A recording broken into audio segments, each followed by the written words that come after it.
teraz privítame Evelyn. Prekvapenie minulého open micu. Nech sa páči.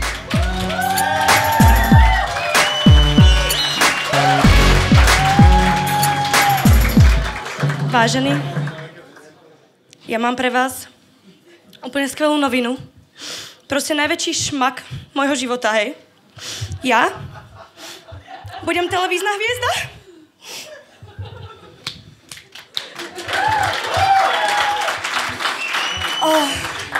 Jedného dňa si sedím a rozmýšľam, hej. Bolo to jak sviňa. A vravím si, Eva, pomaly budeš mať už 20 rokov, ty kokos, ty sa rozhodni, čo celým životom ideš robiť. Ako si krásna, ale z toho proste nevyžiješ, hej, z toho sa za 5 rokov nenažereš. Tak si hovorím, že si splním nejaký svoj detský sen.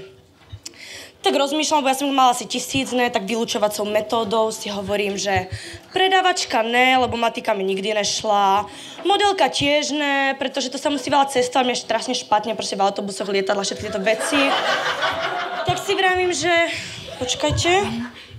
Tak si vravím, že ja budem teda filmová hviezda. Ale na to potrebujem proste nejaké kilečko dole, hej, treba troška sa vyformovať a tak. Tak zavolám svojej kamoške modelke, lebo ona mi stala strašne dobrú radu o tom, ako schudnúť. Vlastne je to redukcia váhy podľa hollywoodských hviezd a myslím si, že aj veľa slovenských celebrít má s tým skúsenosť. Treba 3 veci, hej, na toto. Prvá je dieta, druhá je yoga a tretia kokain.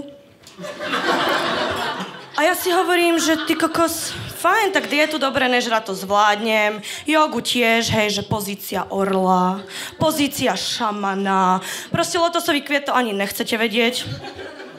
A vravím si, a kokoza, akože ten kokain to akože, kde zažijem, že v lekárni? A ona, že ty si úplná krava, hej, tak to berem ako áno. Tak ja na druhý deň proste nabehnem do lekárne, že ješ jeden kokain. A ženská na mňa pozerá a ja si hovorím, ty kokos, čo čumím, mám dačo na ksichte, proste nevím, ne? Pozriem sa do zrkadla, vravím si fresh, tak ak si ne, tak asi som to zle... Asi som si to zle vypýtala, ne? Tak skúsim znova. Tak ja vás poprosím 20 deka do kokainu. A ona úplne mi začne dávať najväčší šalát, ne? Tak ja proste odchádzam s revom, volám kámoške, že ty kráľ, čo si mi to poradila. Ona, že kde si bola, ja vravím v lekárni, ona, že ty si úplne blbá, to musíš do Petržalky alebo do Vrakune. A ja si vravím do piče, kto mám vedieť, že tam sú nejaké špeciálne lekárne, hej, proste celé zle.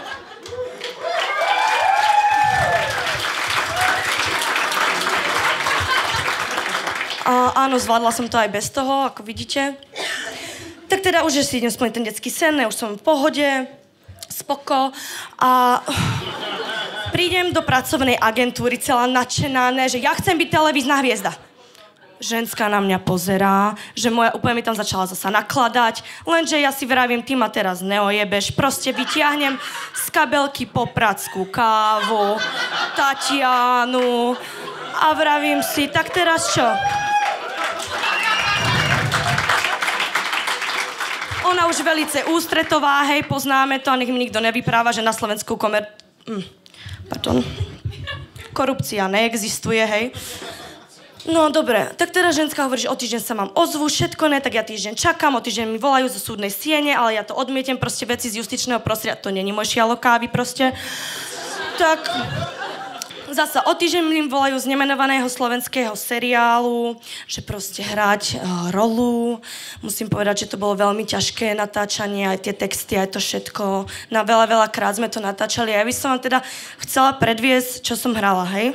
Môžeme? Poprosím vás, zaplatím. Takže to bola moja trenistá cesta za slávou. Ďakujem.